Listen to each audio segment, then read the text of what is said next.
జరగని పని. ఎందుకు జరగదు? ఎవరికి తెలుసు? ఆయన ఇష్టపడొచ్చు కదా. ఎప్పుడైనా ఇలాంటి ఆలోచన ఉండొచ్చుగా.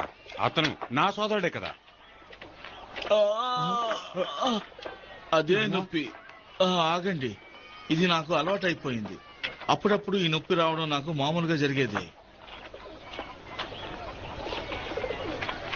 అబ్రహం, కొంచెం లోపలికి రా. నేను నీకు చూపించబోతున్నాను. ఇది నేను ఉద్రేకం చేస్తుంది. ఎలా ఉంది? ఇందులో దైవశక్తి చాలా దాగి ఉంది. కొన్ని రకాల మూలికలున్నాయి. అవేంటో నాకు తెలియదు. రుచిగా తెలియకపోయినప్పటికీ కానీ సంతాన ప్రాప్తిని కలిగించే అద్భుతమైన శక్తి ఇందులో ఉంది. దీన్ని చూపించడానికి నన్ను ఇక్కడికి రమ్మన్నది? అవును అవును, నీకు చెప్పడం మంచిదనుకున్నాను. అబ్రహం, ఈ రాత్రి దీన్ని నువ్వు కొంచెం ఉపయోగించి చూడండి. రూమా కూడా నేను దీన్ని ఉపయోగించాను.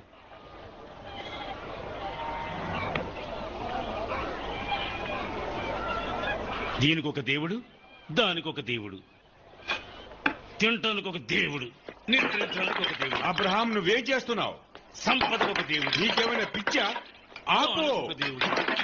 ఆపో, బతకడానికి ఒక దేవుడు. పిచ్చివాడివి. ఈ దేవుళ్ళు ఎందుకు కొరగాని వాళ్ళు. ఇదంతా అబ్రహాం, ఆపో.